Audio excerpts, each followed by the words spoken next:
الحمدللہ رب العالمین والصلاة والسلام علی خاتم النبیین وعلی آلہ وصحبہ اجمعین وبعد۔ اعوذ باللہ من الشیطان الرجیم، بسم اللہ الرحمن الرحیم۔ ومن اظلم ممن افترى علی اللہ کذبا او قال اوحی الی ولم یوحى الی۔ صدق اللہ العظیم۔ ناظرین و سامعین، دین بھلائی ہے، اس سلسلے کا ہمارا 24واں مقالہ ہے، جس کا عنوان ہے مرزا غلام احمد قادیانی کا اتہام بر احادیث خیر الانام صلی اللہ علیہ وسلم۔ تو اس سلسلے کے 4 نمونے ہم نے گزشتہ مجلس میں پیش کیے تھے کہ کس طرح مرزا صاحب بلا سند، بغیر کسی صحت کے کذباً جناب رسول اللہ کی طرف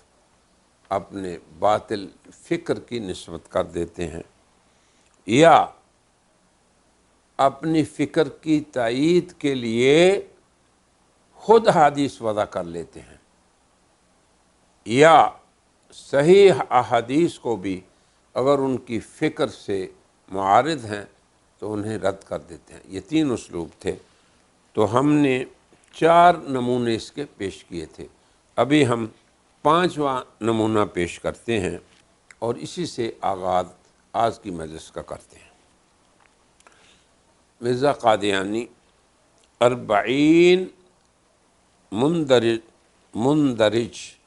روحانی خزائن، صفحہ 404 اور جلد 17 روحانی خزائن میں کہتا ہے، لیکن ضروری تھا کہ قرآن شریف اور احادیث کی پیش گوئیاں پوری ہوتیں، جس میں لکھا تھا کہ مسیح موعود جب ظاہر ہوگا تو اسلامی علماء کے ہاتھ سے دکھ اٹھائے گا، وہ اس کو کافر قرار دیں گے اور اس کے قتل کے فتوے دیے جائیں گے اور اس کی سخت توہین کی جائے گی اور اس کو دائرہ اسلام سے خارج اور دین کا تباہ کرنے والا خیال کیا جائے گا۔ اب آپ یہ دیکھیں کہ مرزا صاحب نے اپنے حالات کے مناسب کس طرح ایک بات کو وضع کیا اور اسے قرآن شریف اور احادیث کی پیش گوئی قرار دیا۔ ہم قادیانیت سے اس سوال کرنے کا حق رکھتے ہیں کہ کون سی قرآن کی آیت میں اس امر کا ذکر ہے جو مرزا صاحب نے 40 میں بیان کیا ہے، یا اس بات کے لیے، اس قادیانی بیان کے لیے حدیثی مرجع وہ بتائے، ورنہ قائل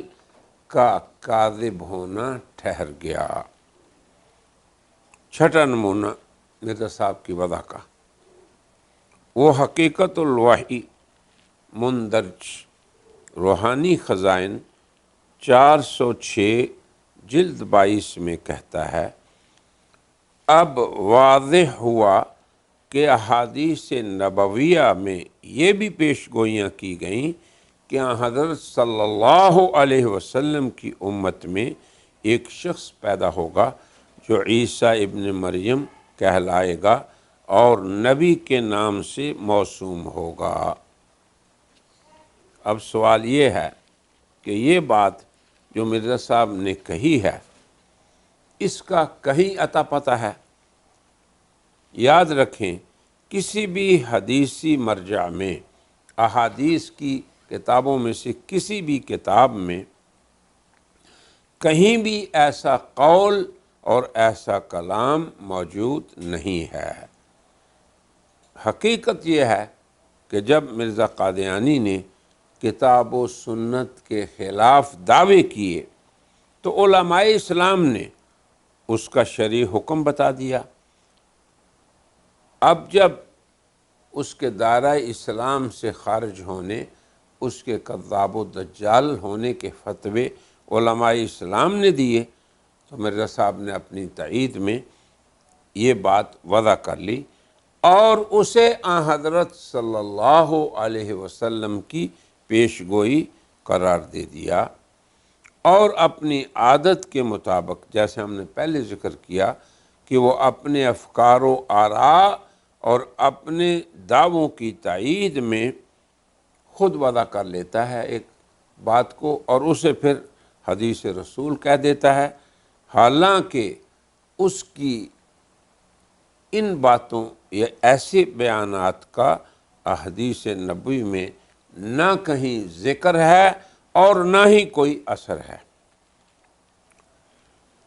تو حاصل کلام یہ ہے مرزا غلام احمد قادیانی کے ان وضع کردہ اقوال کا کہ وہ کس طرح اپنی تائید میں جسارت کرتے ہوئے اپنے مناسب حال اقوال وضع کر کے کمال جرأت سے انہیں حضرت صلی اللہ علیہ وسلم کی احادیث کی طرف منسوب کر دیتا ہے، اور اسے یہ بالکل خوف نہیں کہ حضرت صلی اللہ علیہ وسلم نے فرمایا من کذب علی متعمدا، جس نے مجھ پہ جھوٹا اتہام باندھا فلیتبوأ مقعدہ من النار، اسے اپنا ٹھکانہ جہنم سمجھ لینا چاہیے۔ اب اسی طرح وضع کا 7واں نمونہ، جسے ہم ازالت الاوہام مندرج در روحانی خزائن 475/3 میں سے نقل کرتے ہیں، وہ کہتا ہے بہت سی حدیثوں سے ثابت ہو گیا ہے کہ بنی آدم کی عمر 7,000 برس ہے، اور آخر میں جو روز ششم کے حکم میں ہے ایک پیدا ہونے والا ہے، سو وہ یہی ہے، یعنی اپنے آپ کو کہا کہ وہ جو پیدا ہونے والا ہے روز ششم میں وہ یہی ہے جو پیدا ہو گیا۔ اب آپ ذرا تھوڑا سا تأمل کریں کہ اس قول کے اندر کن امور کو مرزا صاحب نے بیان کیا ہے۔ سب سے پہلا امر یہ کہ بنی آدم کی عمر بتائی انہوں نے، اور دوسرا یہ کہ عمر 7,000 سال ہے۔ تیسری بات یہ بتائی کہ مرزا آدم ثانی ہے۔ چوتھی بات یہ بتائی کہ اس کی ولادت آخر میں یہ روز ششم کے حکم میں ہے، اور یہ تمام دعاوی اور تمام امور انہیں متعدد احادیث کی طرف منسوب کر دیا، جبکہ سامعین و ناظرین حق اور حقیقت یہ ہے کہ یہ سبھی امور ایسے ہیں جن میں سے کسی کا یا بعض کا کسی بھی حدیث میں ذکر نہیں، چہ جائے کہ بہت سی احادیث میں مذکور ہوتے۔ یقیناً یہ مرزا قادیانی ہی کی اپنی وضع اور ترتیب ہے، اور پھر کس قدر جرأت کرتے ہوئے اور جسارت کرتے ہوئے اس نے اپنے ان امور کو حضرت صلی اللہ علیہ وسلم کی احادیث کی طرف منسوب کر دیا۔ اب ہمارا سوال قادیانی سے یہ ہے کہ اس باب میں اگر کوئی حدیث ہے تو وہ قادیانیت اسے پیش کرے، پھر ہم یہ بھی کہیں گے کہ وہ حدیث صحیح ہو، متصل ہو، مرفوع ہو، اور وہ بخاری کی شرط پہ ہو، ورنہ اس کا قائل کاذب اور وضاع یعنی حدیثوں کو وضع کرنے والا ٹھہرے گا۔ چونکہ مرزا صاحب بھی مسلمانوں سے پوچھتے ہیں نا کہ صحیح، مرفوع، متصل، بخاری کی شرط پہ حدیث پیش کرو۔ اب مرزا صاحب کی وضع کا ایک اور نمونہ ملاحظہ کریں، اور یہ 8واں نمونہ ہے، وہ انجام آتھم مندرج در روحانی خزائن جلد 11 صفحہ 322 میں کہتا ہے مگر ضرور تھا کہ وہ مجھے کافر کہتے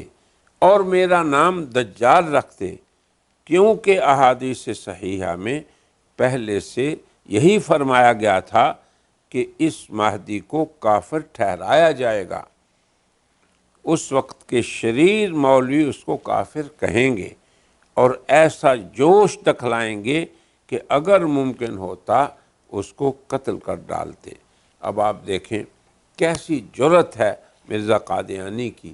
کہ اپنے جس قدر احوال تھے اور جو اہل اسلام کی طرف سے فتاویٰ صادر ہوئے ان سب کو اس نے، حالانکہ یہ تو نبی کریم صلی اللہ علیہ وسلم کا ارشاد تھا کہ میرے بعد مدعیان نبوت کذاب و دجال ہوں گے، مولویوں نے جو فتویٰ دیا تو انہوں نے تو قرآن و سنت کی روشنی میں فتویٰ دیا۔ اب بات یہ ہے کہ ہم قادیانیت سے یہ پوچھیں کہ ان مذکورہ عناوین پر مشتمل احادیث کا مرجع کیا ہے، ذکر کریں، ورنہ یہ بات روز روشن کی طرح عیاں ہے کہ یہ سب مرزا صاحب کی اپنی وضع ہے۔ اسی طرح کا ایک اور نمونہ ہم پیش کرتے ہیں آج کی مجلس میں، اور نواں نمونہ ہے وہ مرزا شہادت القرآن مندرج روحانی خزائن جلد 6 صفحہ 337 میں کہتا ہے، اگر حدیث کے بیان پر اعتبار ہے تو پہلے ان حدیثوں پر عمل کرنا چاہیے جو صحت اور رسوخ میں اس حدیث پر کئی درجہ بڑھی ہوئی ہیں، مثلا صحیح بخاری کی وہ حدیثیں جن میں آخری زمانہ میں بعض خلیفوں کی نسبت خبر دی گئی ہے۔ یہ مرزا صاحب کا کلام میں ان کی کتاب سے پڑھ رہا ہوں تاکہ نقل کرنے میں امانت ہو۔ آگے وہ کہتے ہیں، خاص کر وہ خلیفہ جس کی نسبت بخاری میں لکھا ہے کہ آسمان سے اس کی نسبت آواز آئے گی کہ ھذا خلیفۃ اللہ المہدی۔ اب سوچو کہ یہ حدیث کس پائے اور مرتبہ کی ہے جو ایسی کتاب میں ہے جو اصح الکتب بعد کتاب اللہ ہے۔ انتہا کلام المرزا، یہ مرزا صاحب کا کلام ختم ہوا۔ اب ہم یہ کہنے کا حق حاصل رکھتے ہیں کہ قادیانیت اس کا مرجع بیان کرے، اور نہ وہ آج تک بیان کر سکی نہ تا قیامت بیان کر سکے گی۔ بانی قادیانیت نے جب وہ کچھ کہا جس کا تقاضا اور مطالبہ وہ مسلمانوں سے کرتا ہے کہ حدیث بخاری کی شرط پہ لاؤ، حدیث متصل اور مرفوع لاؤ،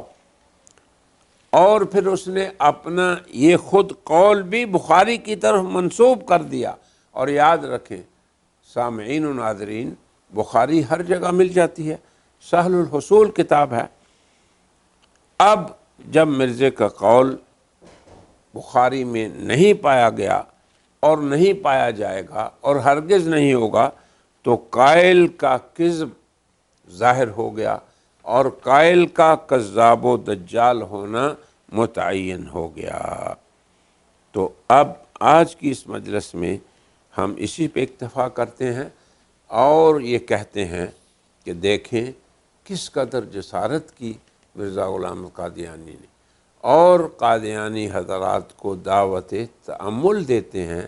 کہ جس شخص نے اس قدر جسارت کی کہ خود اپنی تائید میں اقوال وضع کر کے انہیں جناب رسول اللہ صلی اللہ علیہ وسلم کی طرف منسوب کر دیا، تو یہ کتنی بڑی جرأت ہے۔ ڈرنا چاہیے ہمیں اللہ سے، اور قادیانی ابنائے ملت کو ہم یہ کہیں گے کہ وہ ہماری ان باتوں پہ غور کریں اور ہماری اس ناصحانہ اپیل پہ بھی غور کریں کہ ایسے شخص کی طرف نسبت انہیں وہی لے جائے گی جہاں اس کا قائل جائے گا۔ وآخر دعوانا ان الحمد للہ رب